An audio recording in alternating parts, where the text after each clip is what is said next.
Yusek, Palace has released its initial reaction on the alleged impeachment complaint against President Bongbong Marcos. Siguro po, has he been made aware of these moves, and how ready is he to face claims of betrayal of public trust kung umabot Ayun, man po sa pasok nga. impeachment complaint talaga?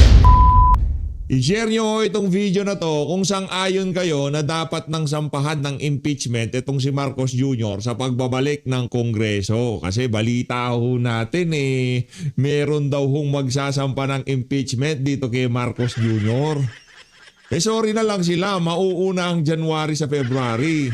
Kasi sa February pa lang ho nila pwedeng sampahan ng impeachment itong si VP Sara.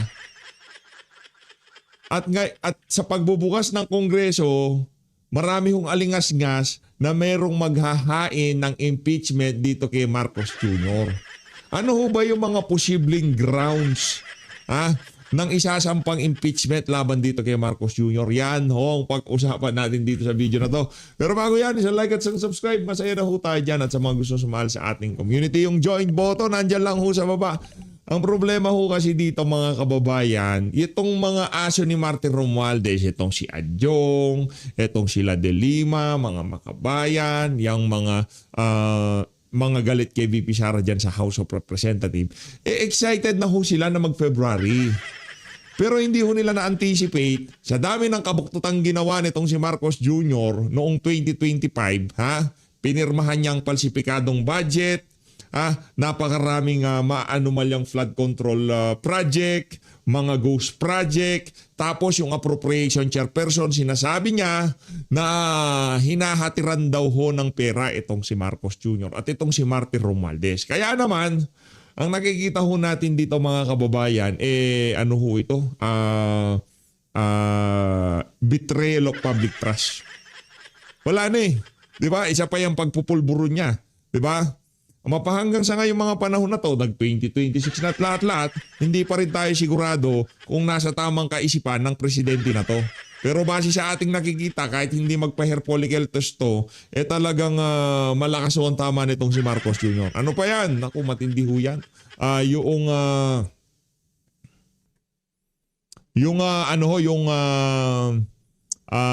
Graft and corruption. Naku, matindi ho yan. Pwede maging grounds ho yan, graft and corruption. Bakit? Una, sinabi ni Zaldico, hinahatiran daw ho ng pera itong si Martin Romualdez at itong si Marcos Jr. na kung saan yun ang mga kinita sa mga maanumalyang flood control project. Meron pa ho, di ba? Saan nila dinala yung perang kinuha nila sa PhilHealth? Di ba? Saan nila dinala? Ngayon, yung kulang na pera, yung perang kinuha nila sa PhilHealth, bakit kailangang magbayad ng sambayan ng Pilipino? Alam naman nila na bawal gawin yon. Naku, graft and corruption ho yan mga kababayan. Hindi mapaliwanag. Ano pa? Yang mga pinagbentahan ng ginto, saan napunta? Sinong nakabili? Luging-lugi na ho tayo dyan mga kababayan Noong binenta nila ang ginto, magkano pa lang per ounce. Pero ngayon mahigit $4,000 na ho kada ounce ng ginto. Napakalahilo na nalugi natin diyan. Siyempre, naggagaling-galingan niya si Ralph Recto. Ang tanong, sinong nakabili? Baka sila rin ho kasi. Di ba graft and corruption yon? Binili nyo ng napakamura dahil ang trajectory ng ginto ay pataas. Ngayon ngayon yun binenta. Balita ho natin sila din daw ho di umano ang nakabili doon sa mga gintong binenta nila noong pagpasok ng administrasyon itong si Marcos Jr. Yun na nga ho mga kababayan, betrayal of public trust. Graft and corruption, other high crimes, hindi. Dito tayo sa betrayal of public trust, tsaka dito sa graft and corruption. Sa tingin ho natin mga kababayan, pasok sa banga yung dalawa na yan kung sakaling sampahan ng kaso itong si Marcos Jr. Ngayon, ang problema ho nito mga merong saltik na congressman dyan sa House of Representatives at ang problema nitong si Anticlair, hindi ho pwedeng maghintay sila sa February tapos SSN nila ng SSN yung impeachment laban dito kay VP Sara. Tapos, itong isasampa ngayong January dito kay Marcos Jr., hindi nila pansinin. Hindi naman ho pwede yun. Napakapangit na optics noon para sa sambayan ng Pilipino. Ito, dinidiretso ko na. Ito mga siraulo na to kasi sigurado, kung balak man nilang upuan ng impeachment na ihahain laban dito kay Bangag, di ba? Unahan na ho natin sila. Napakapangit na optics niyan. Anak ng toko, ang pinag-uusapan natin dito, mali-malitang pera. Ang dinideliver daw ho dito sa mga dito sa mga walang yang to, mali-malitang pera. Yung isang maleta na kayang magbitbit ng 40 milyones, 50 milyones at hindi lang ho isang maleta. Base kay Zaldico, ang dinideliver dito kay Martin Romualdez at dito kay Marcos Jr. Di umano. Maleta ho. Yung tipong issue ni VP Sara na 125 million sa confidential fund, ano lang ho yun, dalawat kalahating maleta. Isipin nyo naman ho mga kababayan, sa Diamond Hotel, merong nakaparadang van na naglalamang kulang-kulang 1 bilyon ang laman. Diba? Yan ang problema natin dito mga kababayan. Paano nyo mamaniobrahin to? Kagaya nitong Adjong. Hoy Adjong, makinig ka. Alam ko malaki problema nyo ngayon. Kasi yung mga alingas-ngas na meron daw di umanong maghahain ng impeachment dito kay Marcos Jr. Kasi natalakay na sa press briefing nitong si Auntie Claire to. Pero in fairness, Auntie Claire, talagang nagiging yung tipong aurahan mo nag-iba. Nung pagpasok mo dyan sa PCO yung tipong losyang ka na Di ba? Hindi ka na nga tita lola na datingan mo pero ngayon pa teenager ka madam. Pero kahit paano mo kami lokohin, yung pagiging mahinang nilalang at walang kwentang tagapagsalita ni Marcos Jr. Paano ka ba naman hindi mahinang nilalang?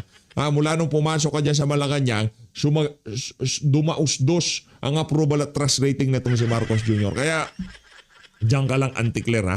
Problemado ho ngayon ang Malacanang at ang House of Representatives. Kaugnay dyan sa napipintong paghahain ng impeachment na yan laban dito kay Marcos Jr. Anong gagawin ni Boji D? Sasabihin niya, uupuan nila yan. Ititenga lang nila yan. Hindi ho pwede yan. Kailangan ma-refer yan sa Committee on Justice at mapag-usapan natin yan. Di ba yun lang pag-uusap sa Committee on Justice, napakalaking bagay na ho niyan sa sambayan ng Pilipino. Alam naman ho natin na pagdating sa boto, medyo pahirapan dyan. Di ba? Ang atin lang dito, mas maraming Pilipino ang mamulat kung gaano katindi ang kasirauluhan ng administrasyon itong si Marcos Jr. Diba? Kung gaano katindi ang saltik ng administrasyon na to. Yung di pong mapag-usapan, okay, ilatag natin na ano ba yung mga grounds for impeachment, ano ba yung mga ilinatag nitong mga maghahain na to, itong mga complainant. Betrayal of public trust. Ano ba yung mga betrayal? Siyempre, nandyan yung lahat ng media. Yun lang ho naman ang atin dito. Alam naman natin na mahihirapan tayong kumuha ng boto. Tama, mali. Kasi hawak sa liig lahat nitong si Marcos Jr., lahat ng karamihan ng mga congressman. Pero yung ma-refer lang yan sa Committee on Justice at mapag-usapan, TTH, Marcos Jr., MWF, MWF, Marcos Jr. hearing tayo ng impeachment niya. TTH, kay VP Sara tayo. Walang problema yan. Pag-usapan natin lahat yan. Di ba? Wala naman ng problema yan mga kababayan. Sa February di ngayong January na to, umpisahan natin. Buong linggo, pag-usapan natin yung impeachment na yan laban dito kay Marcos Jr. Pag inihain na yung impeachment laban kay VP Sara, hatiin natin ang linggo. MWF kay Marcos Jr., TTH dito kay VP Sara. Di ba? Ganun o magiging kartada natin ngayon dyan sa House of Representatives. At ngayon, pagka inupuan niyang kay Marcos Jr., ni-refer sa Committee on Justice, hindi ginawa, kumbaga nahubaran na naman sila sa sambayan ng Pilipino na kung saan, iniisang tabi ho nila yung trilyones na nawala sa kaban ng sambayanan at talagang pinag-iinitan nila yung 125 million na confidential fund nitong si VP Sara na kung saan napaliwanag na ho niya yan sa COA. Okay? Maliwanag pa ho yun sa sikat ng araw. Ibig sabihin, yung mga congressman na sasalansan dyan sa impeachment na yan itong si Marcos Jr., wala ho talaga silang pakialam sa well-being ng mga ordinaryong Pilipino. Ang gusto lang ho nilang mangyari, madispatcha itong si VP Sara dahil alam nila sa 2028 silang lahat mula Remulla, Romualdez, Adjong, Barbers, may kalalagyan sila kay VP Sara. Umpisano natin ang ating talakayan dito kay Auntie Claire tapos punta tayo kay Adjong. Aanuhin ho natin itong mama na to. Stress na ho ngayon itong si Adjong kasi isa ho yan sa mga utusan ni Martin Romualdez. Anak ng toko, ang laki-laki ng ika nga, di ba? Tapos ganun-ganun lang. Hindi nyo pagtatanggol yung impeachment na yan. Dapat ano nyo yan, impeachment ni VP Sara. Pero dapat, pagka hinahinan, yarin lamang accountability pa lang hinahanap natin. Pagka hinahinan itong si Marcos Jr., Hoy, Adjong, ayusin mo pagtatanong ha. Game. Nangyari dito Tanong kay natin, Auntie Claire. kasi ang AX po ay nakakatulong. Napakalaking tulong po. Ngayon po, Ang problema ko dito, Auntie Claire, ba't wala na yung dating setup mo? Ba't wala na yung dating approach nyo sa press briefing na kung saan talagang balagbag na balagbag ka? Wala kang gagawin. The whole press briefing, ang birada mo lang, banata ng mga Duterte, hindi ba gumagana? Sad-sad ba ang approval at trust rating ng amo mong bangag? Kaya ngayon, nagsasama ka na ng mga tropa mo dyan sa Malacanang para sila naman ang magsalita. Yan ang sinasabi natin. Huwag masyadong magbida-bida. Di ba? na may mga bumabatikos na napakalaki daw ng pondo para sa mga social services, especially sa AX. Ano po ang nararamdaman nyo bilang isang sekretary? Wala ko lagi sinasabi. Hindi ako magsasawang ipaliwanag na ang pangalan ng departamento namin is Social Welfare and Development. Ang social welfare, malaking responsibilidad yan ng kahit na anong gobyerno worldwide. Gusto ng mga mamamayan natin na alam nila may matatakbuhan sila sa oras ng pangangailangan. When you're suffering through a crisis, hindi kailangan na mahirap ka, basta may krisis ka na pinagdadaanan, dapat nandun ang inyong pamahalaan, handang tumulong sa'yo, whatever that case may be. Pero hindi naman ibig sabihin, kasi palagay ko, Yusek, ang Batikos is puro social welfare. Hindi po. Katulad nga na sinabi ko kanina, hindi lang wala lang masyado nagtanong, na yung development side, marami rin ho tayong panibagong mga programa at pinaglaanan din ng pondo. Yeah. Hindi naman puro social welfare lang yung ginagawa natin. May development din. Kaya Ba't wala kaming nakikita? Yan ang problema. Istorya versus reality.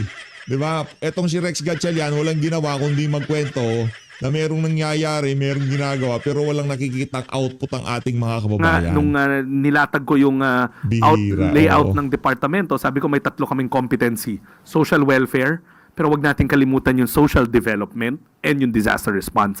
Kadalasan kasi natatanong ako lagi, social welfare, disaster response, natural, trabaho namin yon. Pero patuloy na pinaglalaanan ng Marcos Jr. administration ang social development. Yusek, lagi niyang Pangulo sinasabi, yung social welfare pangtawid lamang yan. Panandalian or immediate.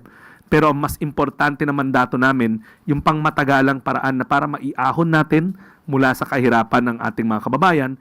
And katulad dyan, hindi ko lang nabanggit kanina, dinagdagan din ng budget yung Sustainable Livelihood Program. Karagdagang katanungan. May nakapagtanong din po siguro sa inyo, marami na. Teka lang, bakit nagtatanong ka, Auntie Claire? Ikaw tinatanong dyan, bakit hindi ba effective yung pakikipagbardago lang? Yan ang sinasabi natin. Nag-iiba na sila ng format. Kasi nga, yung atake nila na puro Duterte ang may kasalanan, hindi gumagana. Oh, sinasabi ko sa inyo yan eh. Kaya po ang nagsasabi na yung ibang bumabatikos dito sa AX, sila pa yung mas madalas na nakikita sa AX payout. Ako ang lagi sinasabi, dapat walang nakikita sa AX payout. Yung payouts na yan ay para between the department and the beneficiary. Hindi dapat kahit na sino. Kahit na bumabatikos ka, natutuwa ka sa programa, wala ka dapat doon. That's why nga sabi ko, as a means of being proactive, we will not deploy our social workers or our paymasters for as long as may politiko doon sa lugar na yon. Kasi sacred yung relationship between the beneficiary and the social worker. Kasi gusto mo ikwento yung buhay mo. Ayaw mo naman na naririnig ng mga, na nagiging part ka ng political discourse. Pag may krisis ka ng pinagdadaanan, sagrado yun eh. Parang confessional yun eh. Kakwento mo ng buong buo para matulungan ka ng social worker ng buong buo. Ayaw mo naman maging bahagi ng political byline. So, again, diwanagin po natin, no, Sec Rex, ibig sabihin na kahit sino ang dumulog sa DSWD, politiko man, HOA Owners Association President. Public service Yes. shows. Maraming public service shows sa mga nasa room na to. Any Good Samaritan, right here, right now. Meron kami nakukuha doon yung gusto niya tulungan yung kapitbahay niya na mahirap. Hindi kasi alam nung kapitbahay paano pumunta sa DSWD. We will take all, whether may referral o walang referral. Pero, Pag nag-refer ka, wag mo asahan na susunod kami sa iyo. Social worker pa rin ang magdedetermine yung intake mo, yung very first case intake. Yun pa rin ang mananaig. Kailangan mo ba ng tulong? Napatunayan mo ba yung pangangailangan o yung krisis? Pasok ka ba sa guidelines? Kasi meron ding time element yan, bawal araw-araw, di ba? Merong 3-month gap yan. At may maximum amount lang na pwedeng ibigay, pero yung social worker ang yung opinion, rekomendasyon ng social worker ang mananaig. Ayan, maliwanag po. Muli, maraming salamat, Secretary Rex Gatchalian, Senior Yusek Henry Yap, and Yusek Bernard Olalia. Maraming salamat po sa inyong mga... Ang ganda ng setup ngayon nila itong sila Auntie Claire. Ito ho, tingnan niyo yan, di ba? Di ba, ano talaga yung tipong ayos, di ba? Ano na, kumbaga hindi na puro kabalbalan ni Auntie Claire ang maririnig natin. Kahit pa paano, meron namang ibang magkukups dyan sa Malacanang press cartel. Pagpapaliwanag. Salamat po.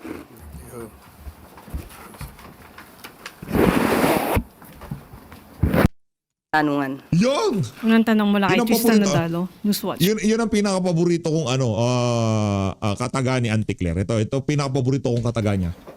Game. Pakinggan nun natin ha. Yan talaga. Yan lang talaga hinihintay ko At maaari na po akong tumanggap Yan. ng inyong mga katanungan. Palakpakan. Unang Di ba? tanong mula kay Tristan Nadalo, Newswatch. Malupit. Hi, Yusek. Good afternoon. Yusek, Palace has released its initial reaction on the alleged impeachment complaint against President Bongbong Marcos. Siguro po, has he been made aware of these moves, and how ready is he to face claims of betrayal of public trust kung umabot Ayun, man po sa pasok nga. impeachment complaint talaga? Wala pa nga yung complaint, paano makakapag-ready ang Pangulo? Babasahin muna kung meron mang complaint. At di umano, ito yung nakita na rin natin sa balita, na di umano na may lumapit sa isang mambabatas na mga supporters ng isang politician. So, at mukhang sila ay mga miyembro ng DDS. Okay?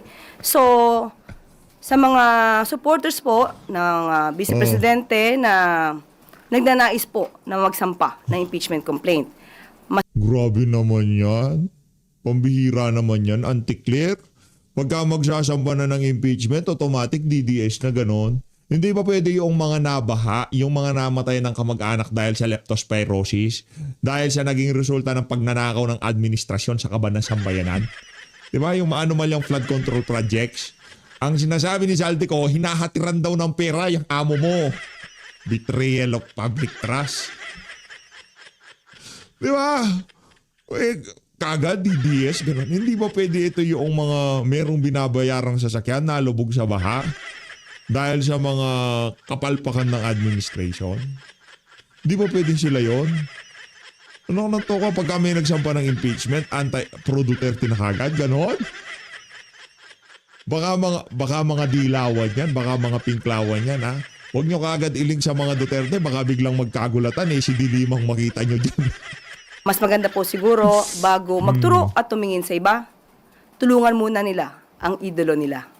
Una-una dahil ang usapin dito, ang impeachment complaint ay hindi ito pang media lamang.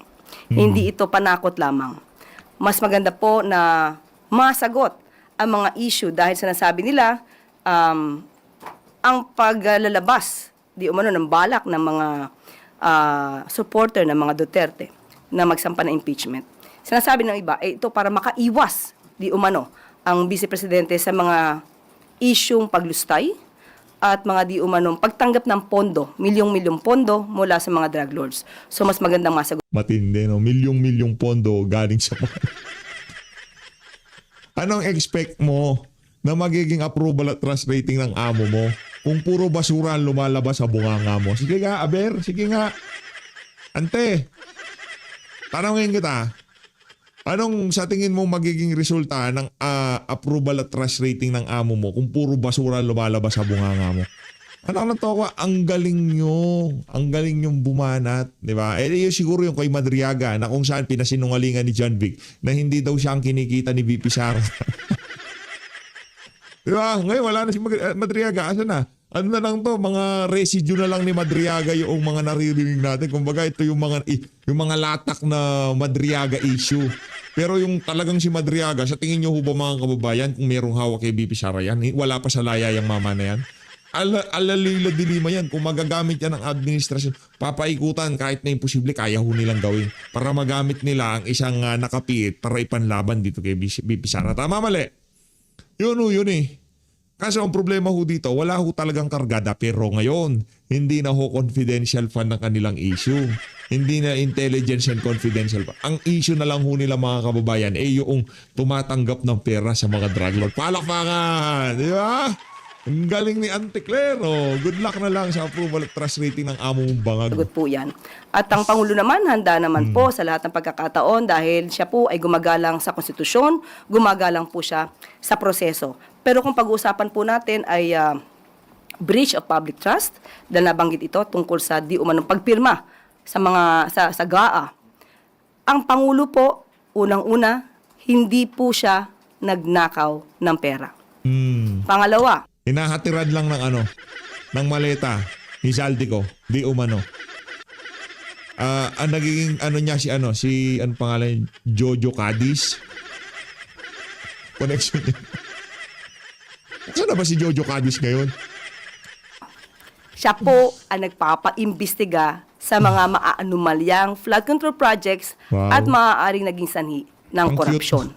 Ang cute, no? Siya nagpapaimbestiga. Ang cute pagka sinasabi, nakukitan lang ako, sa totoo lang, nakukitan ako pagka naririnig ko na si Marcos Jr. ang nagpapaimbestiga. Siya ang nagpaumpisa. Siya ang nagbukas ng mahiya naman kayo. Ang cute, nakukitan lang ako.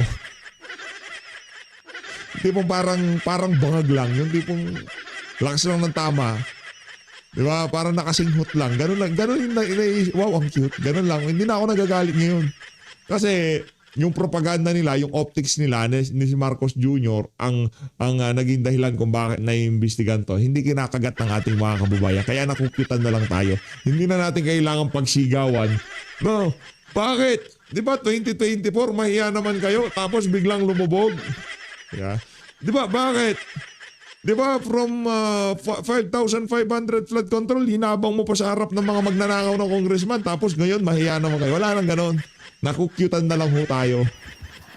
Pangatlo, wala po siyang Mary Grace Piatos. Meron lang ho siyang Zaldico. Mary Grace Piatos? Ano Mary Grace Piatos? Ano yung Mary Grace? Sabihin mo, ano yung Mary Grace Piatos? Ang problema dito, ante, ikaw, anak ko. Laki ng problema mo, madam. Ang laki ng kawawa ka, madam. Kawawa ka. Ngayon, oo. Protektado ka. Oo, walang problema. Napapakinabangan ka pa nila. Pero one of this day, sa ayaw at sa gusto mo, kahit maglupasay ka pa sa simento, mananagot ka sa mga kabalbalan mo. Follow-up lang po. So sa mata po ng palasyo, si Vice President Sara Duterte o ang Duterte family ang nasa likod ng mga usap-usapan para ipa-impeach si Pangulong Marcos. Yan po ang inamin ng isang mambabatas. So sa kanya po galing yung sinasabing DDS po or Duterte supporter ang nais maghain ng impeachment complaint laban sa Pangulo. Follow-up mula kay Maricel Halili, TV5. Magandang umaga po, Yusek. Although your statement is clear, I wonder how confident is the President or Malacanang when it comes po doon sa support ng mga members ng Congress because we all know this is a numbers game. Sa ngayon, tiwala pa rin po ang Pangulo na meron pong pagtitiwala rin sa kanya ang mga mambabatas dahil hindi naman po gumagawa ng kamalian ng Pangulo. Hindi siya gumagawa. Perfect. Si Marcos Jr., santo ho siya. Dapat nga itabi siya kay Nazareno. Hindi pwede. Baka mawala yung mga koloretes ni Nazareno pagka tinabiyas si Bangag. Pag nanakaw no? Po ang pumortekta, lalong-lalo na ng 2025 budget. Dahil bago po ma-release ang pondo, kailangan po may conditional implementation at yung tinatawag natin for late release na maraming umalma. At ang sinabi pa ito ay First Lady reject. So, pinangalagaan po ng Pangulo ang ating pondo. Kaya, sa mga matitino din po at maayos na mga mababatas, alam po natin kung saan sila gagawi. Gagawi sila sa matino at hindi sa mga kurakot. Ma'am, nung first time na lumabas yung issue ng impeachment against Vice President Sara Duterte, it was clear that the President does not want it to push through. Ganun pa rin po ba ang posisyon ngayon ng Pangulo? tungkol naman dun sa bantang impeachment against the Vice President? Noong nakaraang linggo po ay nakausap natin mismo ang Pangulo at tinanong natin dyan. Dahil sinabi po natin, tinatanong na po ng MPC kung anong inyong magiging reaksyon sa mga nababalitang magsasampa ng impeachment complaint laban kay sa Vice Presidente. Ang tanging tugon lamang niya sa akin ay kung ano po ang pagtrato sa pag-iimbestiga sa flood control projects, mga anomalyang flood control projects. Ano? Ganon din po ang gawing pagtrato sa paggagawa or sa pag-iimbestiga patungkol dito sa impeachment complaint laban. Akala ko bang walang kamay ang ehekutibo diyan sa impeachment na yan. Akala ko ba dati lagi sinasabi ni Marcos Jr., ano yan, sole prerogative ng legislative yan. Wala akong pakialam diyan. Kung gusto nilang impeach, kung gusto nilang pag-usapan yan, nasa kanila yan. Pero ngayon, kung paano daw pag-uusapan yung mga maanomalyang flood control project, ganun tatalakayan ng impeachment ni VP Sara. Palakpakan. May saltik talaga sa utak, anak ng Petrang Gawa. Di ba? Akala ko bang sole prerogative yan ng House of Representatives. Ikaw, binubudol mo na naman kami, ante ah. Hindi yan ang sinasabi ni Marcos Jr., baka yan ang galing sa'yo. Tsaka paano yung pagtalakay sa impeachment? Paano gagawin nila? Ang gagawin nila ganito. Uupuan, ganon. Kasi ganon ang ginagawa sa pag-iimbestiga ng mga maanomalyang flood control project. Hindi naman totoong investigasyon ang nangyari. Kumbaga, nagkabulahan lang tayo, di ba? Laban kay VP Sara. Sunod na tanong mula kay Alvin Baltasar, Radyo Pilipinas.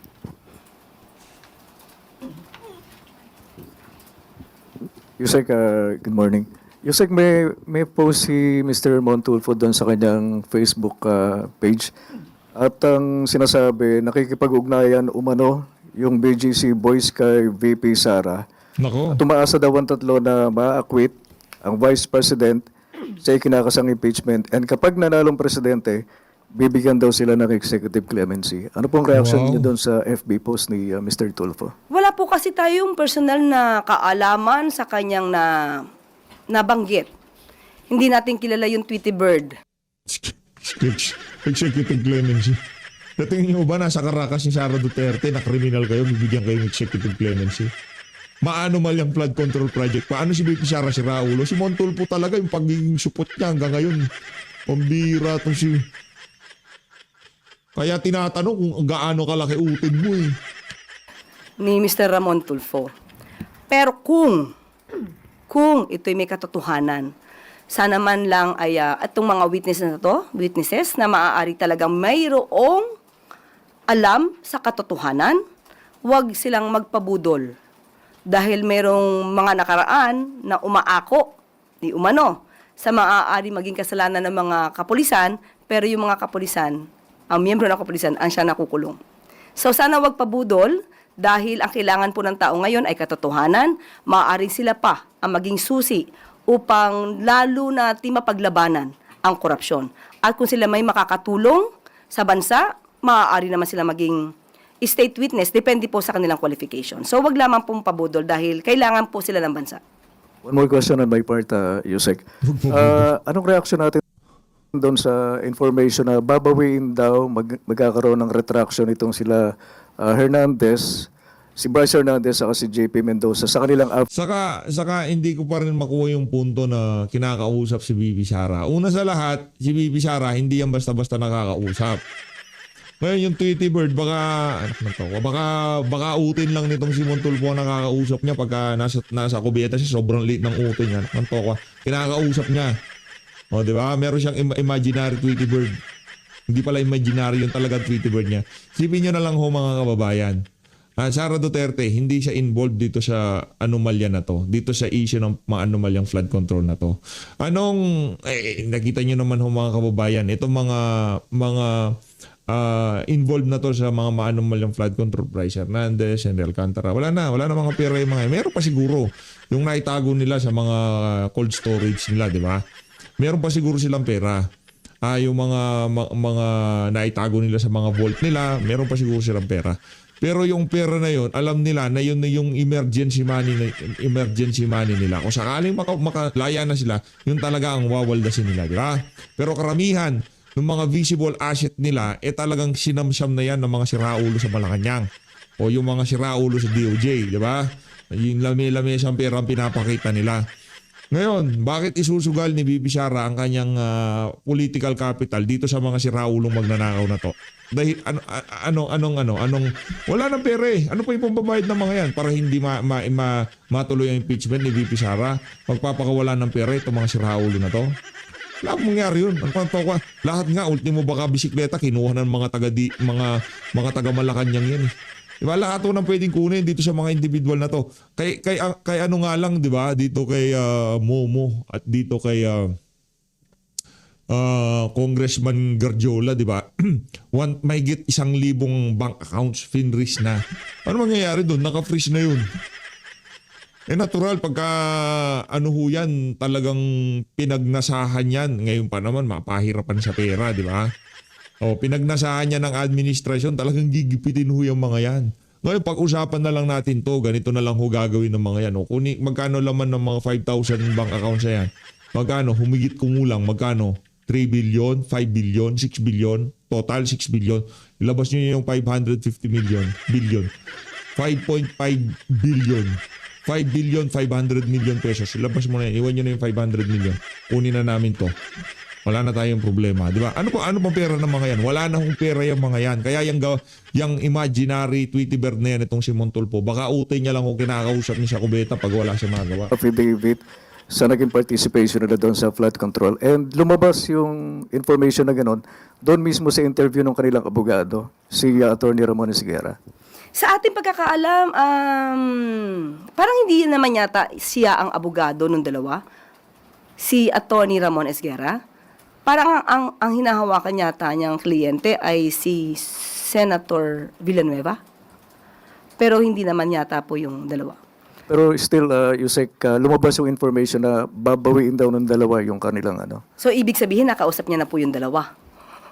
Yun ang, O may usapan na po ba sila? yun lang lumabas sa balita. Okay, well, again, wala po tayong personal knowledge on that. Pero muli, sa mga witnesses na maaari makatulong sa bansa, wag po kayong magpaloko dahil baka po lumabas na instant na kayo po ang maligtas dahil sa inyong mga katotohanan isisiwalat, kayo'y magamit at kayo pa ang mapunta sa kulungan. At Bakit naman gagamitin? Kung ako si Bibi Sara, ba't ako tatabi sa mga siraulo na yan? Imposible ho yung trust rating at approval rating. Ako pa rin ang nakikita magiging presidente ng mga Pilipino. Sa tingin nyo ho ba, lalapit ako dito sa mga siraulo na to? Dahil may pera sila, dahil kaya nilang trabahuhin. Ano kung di nga sila makalabas sa Senado tapos tutulungan pa si BP Sara para magka-clemency siya. Hindi ko magets yung yung lohika nung mga nagpapalutang ng mga ganyang klaseng intriga dito kay BP Sara. No? Hindi ko natin talaga maintindihan. Siguro si Auntie Claire naiintindihan niya magka-level naman ang utak nila nitong si Montulfo. ang inyong itinuturo na malalaking isda, sila pa po ang makawala. Sila Follow-up pa po question mula kay ang Ace Romero, makawala. Philippine Star. Siguro itong kay Adjong na lang to, next video na lang natin itong si Adjong. Next video na lang. Tapusin natin itong kay Ante. Yusek, may I just go back to your statement quoting the President about the impeachment kay VP Sara. Kung ano man ang pagtrato sa pag-imbestiga sa flood control projects, ganon din ang pagtrato sa pag-imbestiga sa impeachment complaint. May we get an elaboration on that? Ibig sabihin, managot ang dapat managot. Ano po ba ang laging sinasabi patungkol sa mga maanumalyang flood control projects? Kung may issue, kung sangkot, dapat managot. Ganon din po ang dapat na itrato natin sa impeachment complaint. Kung isasampa po ito laban sa Vice Presidente. So, balikan ko din yung tanong. May explicit po bang pahayag ang Pangulo kung kanyang susuportahan o mananatili siya sa kanyang stance na magiging hadlang ang impeachment sa pagpasa ng priority bills ng Kongreso? Wala po yata siyang sinabi na impeachment magiging hadlang. Yung dati, sinabi niya Iyon po ang sinabi ng Pangulo. We can read between the lines. Dapat nating itrato ang impeachment complaint kung maisasampa katulad ng pantrato sa Wala na. masinsin. Desperate move na ho itong si Marcos Jr. yung bagay na hindi niya na dapat pakialaman, kagaya nitong impeachment na to, nagiging vocal na ho siya. Go signal na yan para sa mga congressman, maglundagan na kayo sa impeachment ni VP Sara. Kaso mauuna nga naman ng January sa February. Hindi naman February, January, hindi ho yun. January, February, yun ang pagkakasunod-sunod ng buwan. Okay? January muna, tapos magpe-February. Okay? Hindi ho ito, kasi pagka nga naman na una February, sasampahan si VP Sara, tapos biglang out of nowhere, meron magsasampa ng impeachment dito kay Bangag. Parang gaya-gaya po tumaya lang eh. Kay VP Sara talagang nandyan na yan. Hindi pa ika nga natatapos yung impeachment na una, di ba? Binasura ng Korte Suprema. Hindi pa binabasura, meron na silang pinaplano para dito sa February 2026. Okay na yun, given na yun. Pero itong si Marcos Jr., dito sa January, di umano masasampa ng impeachment itong si Marcos Jr. Ibang usapan ho yun. Diba? Kailangan dito sa mga congressman na to, kung para talaga kayo sambay ng Pilipino. Hindi, sa bagay, no, ilabas nyo ng tunay na kulay nyo para magkaalaman ng sambay ng Pilipino. Para makita na nila kung sino yung mga siraulo at yung mga ikangay nasa matinong kaisipan ng mga congressman. Inan at malawakang pag-iimbestiga sa mga Yeah. anomalyang flood control projects. Yeah. So it's accurate to say that the President will not stop the filing of another impeachment against the Vice President. Igagalang niya po ang proseso. Kung ang prosesong yan ay dapat masampa ayon sa mga ebidensya, igagalang po ng Pangulo ang proseso. Wow. Salamat po. Kat Domingo, ABS-CBN. Yusek, can we get an update dun po sa whereabouts ni Zaldico and Harry Roque? Bakit po natatagalan tila yung pag-trace considering na medyo ilang months na rin po silang hinahanap and na-cancel yung passports pareho? Itatanong ko po yan sa DOJ at saka sa DILG. Sa ngayon po ay hindi po tayo nakahingi ng update dahil hindi po siya ngayon nabibigyan ng tamang pagtugon dahil marami rin pong mga issues na dapat tugunan. Pero sa ngayon po, at since ito po ay nai-open nyo, malamang po after this, ako po ay magtatanong at maghihingi ng update sa kanila. Yusek, nag-circulate po yung photo ni Harry Roque and Philippine Ambassador to Austria, Luli Arroyo. But it appears na 2023 pa, it seems, yung photo na yon. Did we get an update from our, or what updates did our ambassadors or consular offices in Europe provide? What updates did they provide to the national government in terms of the whereabouts of either Harry Roque or Zaldico? Patungkol po doon sa larawang nagsisirculate, patungkol po kay Harry Roque at kay Ambassador Luli Arroyo Bernas. Naalarma rin po ako, personal na naalarma ako. Pero nung nakita ko po yung larawan, mukhang hindi naman po siya yung kasalukuyang Harry Roque na magre-reflect doon sa picture. Doon po ay medyo malusog pa po siya at maayos pa po ang kanyang hairdo. So, nung tinanong po natin, nung malabas na ito yung 2023, at tinanong po mismo natin si Secretary Tess Lazaro kung anong katotohanan dito dahil nga mukhang nababahiran ng pagbibintang kay Ambassador Luli Arroyo Bernas na dapat ay hindi kung wala naman talaga nagaganap. Ayon po mismo kay Secretary Tess Lazaro, ay yung larawan na po yun ay 2023 and since then, hindi na daw po naman nakadalaw ang si Harry Roque sa nasabing lugar at sa nasabing opisyal. So, yun po, hindi po siya latest na larawan. Ma'am, yung embassy sa Netherlands, wala po silang kahit anong information? Wala po akong koneksyon ngayon sa embassy sa Netherlands kung patungkol po dyan. At muli, itatanong ko dahil hindi ko pa po sila natanong patungkol po dyan. Sunod na tanong mula kay Junel Maribohok, UNTV. Magandang tanghali po, Yusek. Base sa huling Pulse Asia survey, 48% o malapit sa small majority sa mga Pilipino nagsasabing hindi nagtitiwala sa Pangulo na malulutas yung issue ng korupsyon sa flood control. 59% naman sa DPWH. Samantala 59% or majority naman ng respondents ang naniniwala na may mapapanagot na government officials. Ano po ang masasabi ng palasyo po? Ibig sabihin, 52% naniniwala na maririsolba ng Pangulo ang issue sa katiwalian. So majority pa rin po. naniniwala sa kakayanan ng Pangulo. Hindi naman talaga makakaila na ang Pangulo talaga ay kumikilos para masawata ang korupsyon. Sabi nga natin, hindi lahat sa pagkakataon ang Pangulo ay mag-iimbestiga ng korupsyon sa kanyang panahon. Hindi ito nangyari sa nakaraang administrasyon. Ang sabi nga natin, kung hindi ito gagawin ng Pangulo ngayon, kailan pa?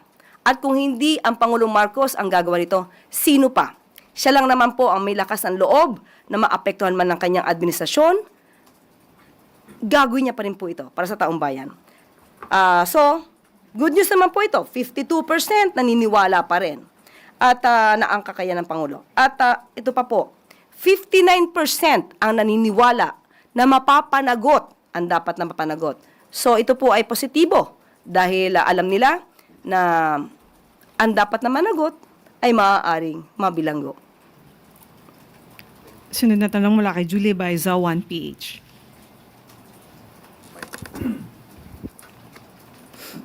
Hello, Yusek. Colonel Mongao voluntary turned himself po last Friday. Sinabi niyo po before na the President is closely monitoring yung developments. Ano na po yung next action or susunod na hakbang ng palasyo after po niyang isuko yung sarili niya? Ang Pangulo lang po, hahayaan na lang po niya ang otoridad, ang tamang ahensya, na siyang kumilos kung ano nararapat dito. Muli, due process, rule of law, ang paiiralin po ng Pangulo dito. Inaasa na lang po ba natin kung ano yung magiging resulta ng investigasyon ng military po? Kasi nasabi nga niya na the President lost his moral ascendancy to be the Commander-in-Chief. Wala po bang other action or ipupush na sanctions yung palas? Hahayaan po natin ang tamang ahensya kung magpapataw sila ng mga penalties or sanctions laban dito kay Colonel Mongao. Ivan Merina, GMA7. Balikan ko lang po yung impeachment against the Vice President. Ang sinasabi po ng Presidente ngayon ay managot ang dapat managot, as you said.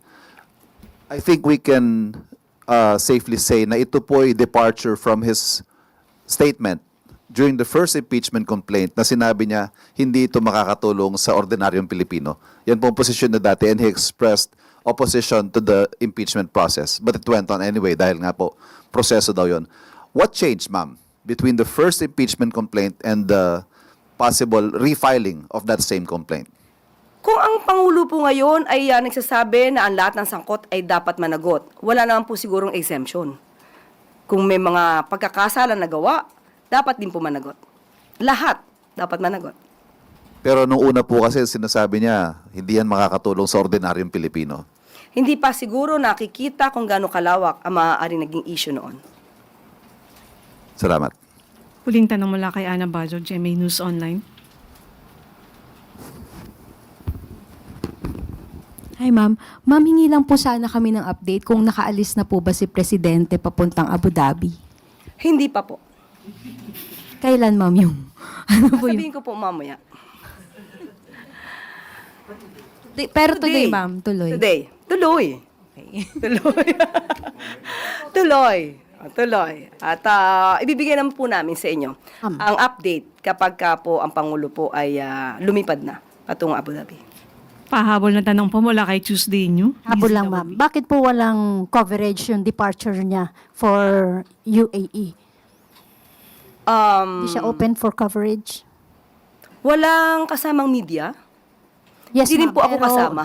Opo, pero usually ma'am kasi pang nag-abroad siya, kahit yung departure lang niya, kino-cover, pinapakover nila. But wala po ngayon. Hindi ko rin po, so ipagpaumanhin, hindi ko po na itanong. Ibinigay lang po sa amin ang detalye kung ano kanyang gagawin sa Abu Dhabi at magpipirma nga po ng mga mahahalagang agreements pati memorandum of understanding. At mamaya malamang po kapag ito po ay nabigyan ako ng impormasyon tungkol dyan, maaari ko pong i-share sa inyo maya-maya lamang po. Padagdag na lang din po ma'am kung sino yung kanyang itatalagang Ay, caretaker. opo. Si E.S. Ralph Recto, Secretary of DAR, Conrado Estrella, and Secretary ng DSWD.